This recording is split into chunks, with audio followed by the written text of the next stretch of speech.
L'épître de Paul aux Galates, chapitre 3. Ô Galates, dépourvus de sens, qui vous a fasciné, vous, aux yeux de qui Jésus-Christ a été peint comme crucifié? Voici seulement ce que je veux apprendre de vous. Est-ce par les œuvres de la loi que vous avez reçu l'Esprit, ou par la prédication de la foi? Êtes-vous tellement dépourvus de sens? Après avoir commencé par l'Esprit, voulez-vous maintenant finir par la chair? Avez-vous tant souffert en vain, si toutefois c'est en vain? Celui qui vous accorde l'Esprit et qui opère des miracles parmi vous, le fait-il donc par les œuvres de la loi ou par la prédication de la foi?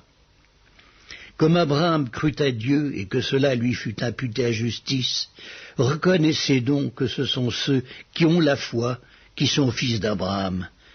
Aussi l'Écriture, prévoyant que Dieu justifierait les païens par la foi, a d'avance annoncé cette bonne nouvelle à Abraham. Toutes les nations seront bénies en toi, de sorte que ceux qui croient sont bénis avec Abraham le croyant. Car tous ceux qui s'attachent aux œuvres de la loi sont sous la malédiction. Car il est écrit: maudit est quiconque n'observe pas tout ce qui est écrit dans le livre de la loi et ne le met pas en pratique, et que nul ne soit justifié devant Dieu par la loi. Cela est évident, puisqu'il est dit: le juste vivra par la foi.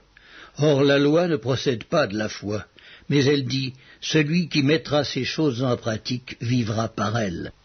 Christ nous a rachetés de la malédiction de la loi, étant devenu malédiction pour nous, car il est écrit: maudit est quiconque est pendu au bois, afin que la bénédiction d'Abraham eût pour les païens son accomplissement en Jésus-Christ, et que nous reçussions par la foi l'Esprit qui avait été promis.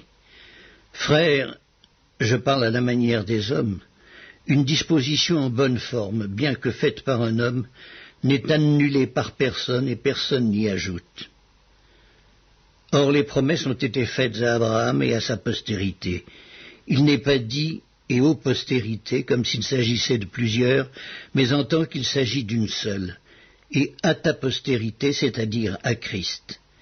Voici ce que j'entends: une disposition que Dieu a confirmée antérieurement ne peut pas être annulée, et ainsi la promesse rendue vaine par la loi, survenue 430 ans plus tard. Car si l'héritage venait de la loi, il ne viendrait plus de la promesse. Or c'est par la promesse que Dieu a fait à Abraham ce don de sa grâce. Pourquoi donc la loi? Elle a été donnée ensuite à cause des transgressions, jusqu'à ce que vint la postérité à qui la promesse avait été faite. Elle a été promulguée par des anges au moyen d'un médiateur. Or le médiateur n'est pas médiateur d'un seul, tandis que Dieu est un seul. La loi est-elle donc contre les promesses de Dieu? Loin de là. S'il eût été donné une foi qui pût procurer la vie, la justice viendrait réellement de la loi. Mais l'Écriture a tout renfermé sous le péché, afin que ce qui avait été promis fût donné par la foi en Jésus-Christ à ceux qui croient. Avant que la foi vînt, nous étions enfermés sous la garde de la loi, en vue de la foi qui devait être révélée. Ainsi la loi a été comme un pédagogue pour nous conduire à Christ, afin que nous fussions justifiés par la foi. La foi étant venue, nous ne sommes plus sous ce pédagogue, car vous êtes tous fils de Dieu par la foi en Jésus-Christ.